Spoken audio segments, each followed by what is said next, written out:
आजकल एक नाम बहुत चर्चा में है, जेफरी एप्स्टीन। कोई उसे दरिंदा बुला रहा है, कोई उसे हैवान बुला रहा है।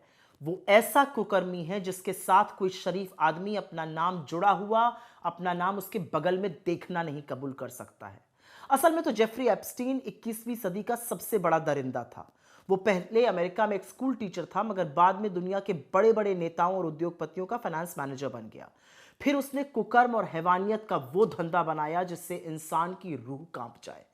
जेफरी एप्स्टीन दुनिया भर के बड़े बड़े लोगों को अपने आलिशान private island little Saint James में बुलाकर 10 से 17 साल की लड़कियों के साथ जमकर अय्याशियां कराता था। मेहमानों को ले आने ले जाने के लिए उसके पास प्राइवेट जेट और हेलीकॉप्टर भी मौजूद थे।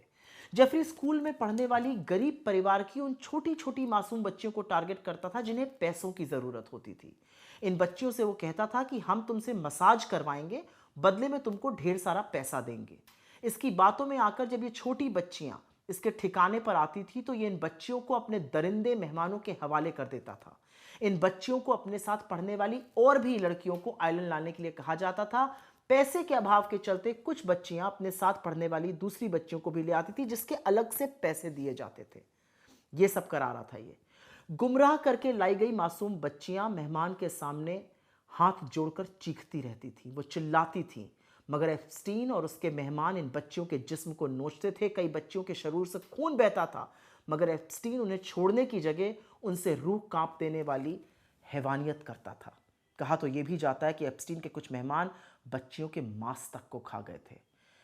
यह भी खबर है कि हैवानियत के दौरान अगर किसी बच्ची की मौत हो जाती थी तो उसके लाश को उसी आइलैंड पर सल्फ्यूरिक एसिड डालकर जला दिया जाता था, ताकि ना बच्चियों की बॉडी के कोई सबूत मिले, ना ही दरिंदगी का कोई प्रमाण सामने आए। 2005 में अमेरिका में एप्स्टीन के खिलाफ एक मुकदमा शुरू हुआ जो 2008 तक चला, जिसमें इसने छोटी बच्चियों के साथ दरिंदगी को कबूला। इसे जेल भी हुई, मगर बड़े बड़े लोगों की कृपा से कुछ ही महीनों बाद यह जेल से रिहा हो गया और वापस आकर इसने फिर से हैवानियत और दरिंदगी का व्यापार दोबारा से किया। फिर 2018 में मायामी हेराल्ड ने इसके खिलाफ एक रिपोर्ट छापी, द परवर्जन ऑफ जस्टिस। इस रिपोर्ट में बताया कि 2008 की डील में पीड़ितों को न्याय नहीं मिला था, जिसके बाद यह मामला फिर से खुला। जुलाई 2019 को एप्स्टीन को न्यूयॉर्क में फिर से गिरफ्तार किया गया। उस पर फेडरल सेक्स ट्रैफिकिंग के चार्जेस लगे।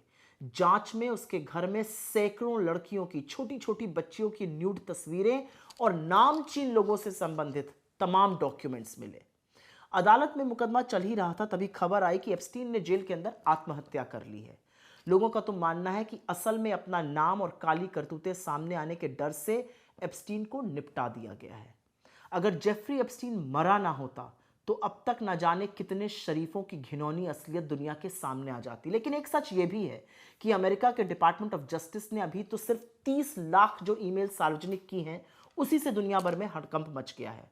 और शर्म की बात यह है कि तमाम नामों में मोदी सरकार के मंत्रियों और खुद प्रधानमंत्री का एप्स्टीन जैसे आदमी से संबंध होना और उससे सलाह लेने के लिए नाम सामने आया है। इससे ज्यादा शर्मिंदगी की हमारे देश के लिए, इस दुनिया के लिए कोई और बात हो सकती है।